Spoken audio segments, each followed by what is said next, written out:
been in real estate right at about 7 years now, and I've got a construction background. So in my W-2, I have a trade under my belt. And so I'm a carpenter by trade, and I've been a carpenter probably for about like 20 years now. During that period of time, I've just learn the ins and outs of construction, what goes first, what a job should look like, what quality looks like, cost, etc. And so maybe about 7 years ago, I decided that I wanted to venture outside of construction. And so that sent me down the path of just looking into different ways that I could generate income. And so we started some various businesses, and I had a little bit of success. I started a janitorial company, but it was just a little bit too time intensive, especially having W-2 income.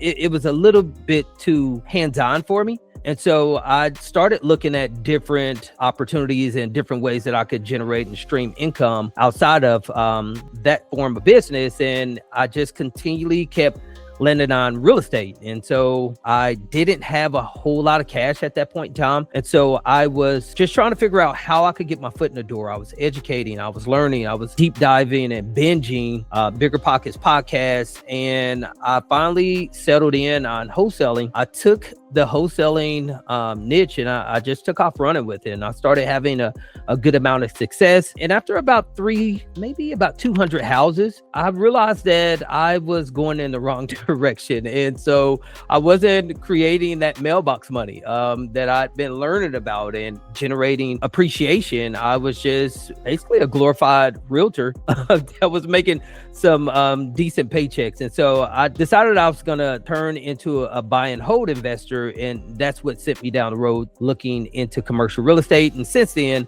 I've owned or been a part of 5 different commercial real estate transactions. And as of today, we own 2 mobile home parks, bringing us to right at 146 units. Tell us a little bit about your journey. How long did it take you to go from, kind of that aha moment where you discovered, okay, you were in real estate, you were doing deals, but you weren't getting the results you wanted, and what led you to change to commercial specifically? Yeah, so I probably spent about 3 years in single family residential. And so I was learning the ins and outs. And really, I think it was a good training wheels. It provided me a great baseline education as to real estate 101, how to locate great opportunities, how to network, how to build a buyer's list, etc. But after about 3 years, it started to resonate that I was just creating a second job for myself. And it was just so up and down. I wanted more consistent income. I wanted some passive income, some things that I wouldn't have to just constantly be on the job or constantly reinventing the wheel, so to speak. And so after about 3 years, I started looking into commercial real estate, and I soon ran across some thought leaders. What they were saying made a lot of sense in regards to buying real estate, holding on to it, allowing it to appreciate, having multiple units under one roof. And as I listened more and more, I finally pulled the trigger and joined a mastermind. And that was the catalyst to be able to launch me into purchasing my first property, which was a 25 space mobile home park that I paid $180,000 for. Depending on timing, I ran into capital problem. So it's like you had the capital problem worked out, but you still went back to, active, larger multifamily. What was the mindset there?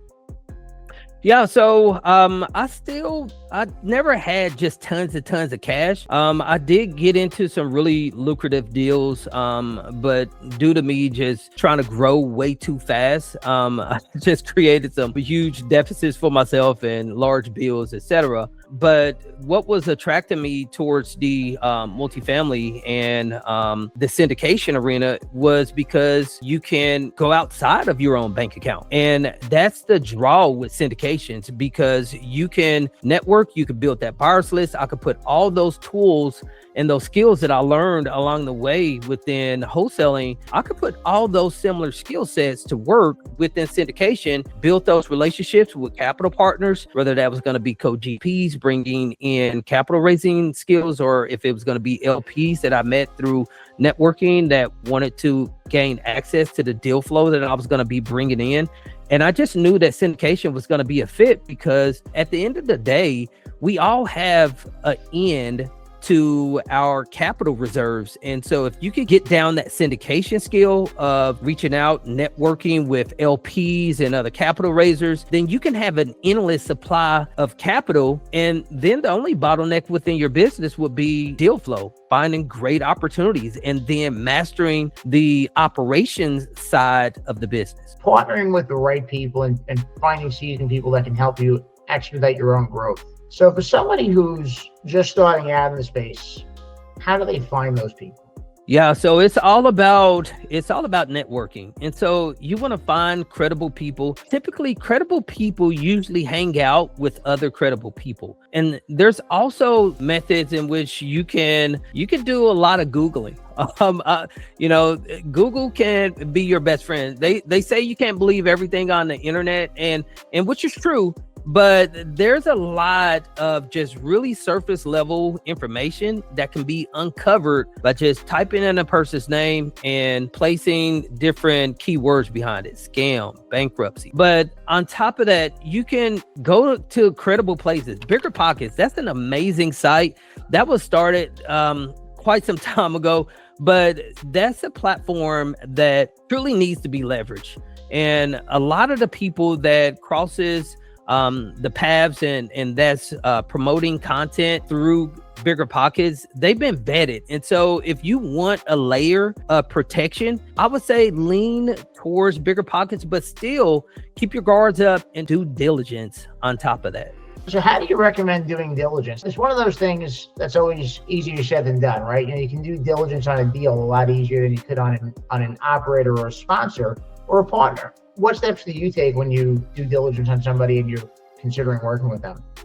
Yeah, as I mentioned a little bit earlier, is type their name in Google. See what comes up. Is there any outstanding issues that's occurred, bankruptcies or rifts within partnerships that you can easily uncover? Because if it's on Google, that means that it came up somewhere along the way. It's public knowledge. And then you can also just follow credible leaders such as you guys and go send in emails. A lot of people will be surprised on how many times you can get responses from individuals such as yourself. I know, Charles, I learned so much from you.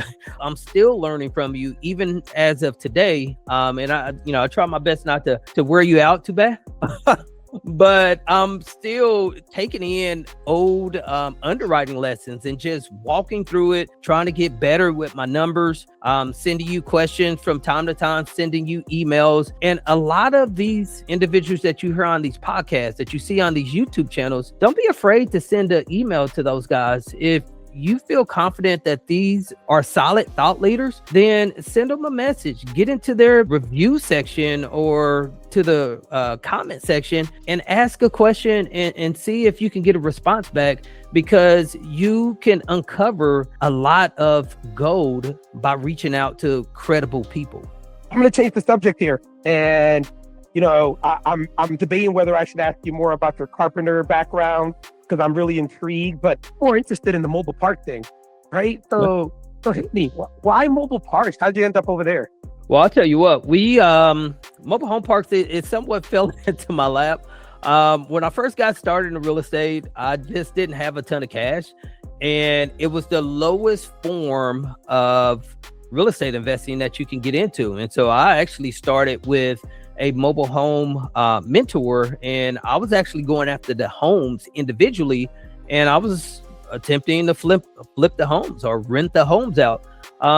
But over time, as I kept educating, as I kept learning more and more, I started shifting my attention to the actual entire park, because I started listening to mobile home park operators that hosted podcasts. And the more I learned, the more intrigued I became. And about 7 years ago, it was a gold mine. And there were so many mom and pop owners that you could get direct to seller on. It was an absolute gold mine reaching out to these mom and pop sellers, and they were willing to structure owner financing deals. And just like my first real estate transaction, my first property that I ever owned that was commercial, it was a 25 space mobile home park. I picked it up for $180,000. She asked me to put down $30,000 cash. I had the cash and I was able to put the down payment down. She carried the rest of the note. I held the property. I bumped the rents. And after about 12 months, I turned around and exited. And so I really kicked myself in the pants, but I made about 150 grand in right at about 12 months, just from that one transaction. And that was all profit. Now you have some success with multifamily, you have some success with mobile home parks. Just out of curiosity, which one do you like better?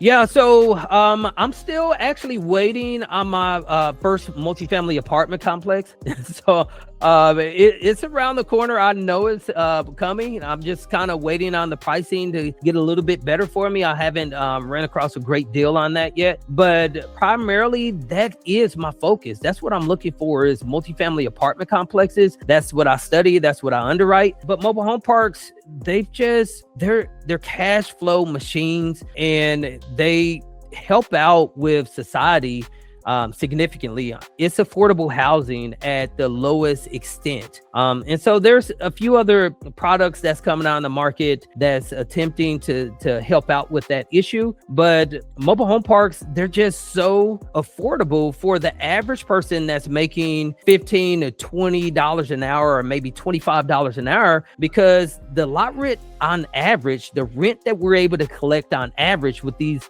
mobile home parks, it's ranging between $500 and maybe $700. And for $500 to $700, they can have a 3-bedroom, 2-bath home that is 1,000 square foot, and they've got their own yard. They don't have neighbors on top of them. They don't have neighbors to the side of them. They don't have neighbors underneath them. And so it creates the pride of ownership that you get with a single family residential property. And so these assets, they're extremely valuable. And the downside is, with mobile home parks, there's just not a ton of supply. It's been said that mobile home parks within the country, there's probably somewhere around 40,000 of them. That's what sent me down the road of looking into multifamily apartments, because it's just so many more. I just don't want to be left holding a bag because all I concentrated on was mobile home parks, that I'm not prepared for multifamily apartments when there's just not a ton of deals with mobile home parks. And the mobile home park space, it's really hot.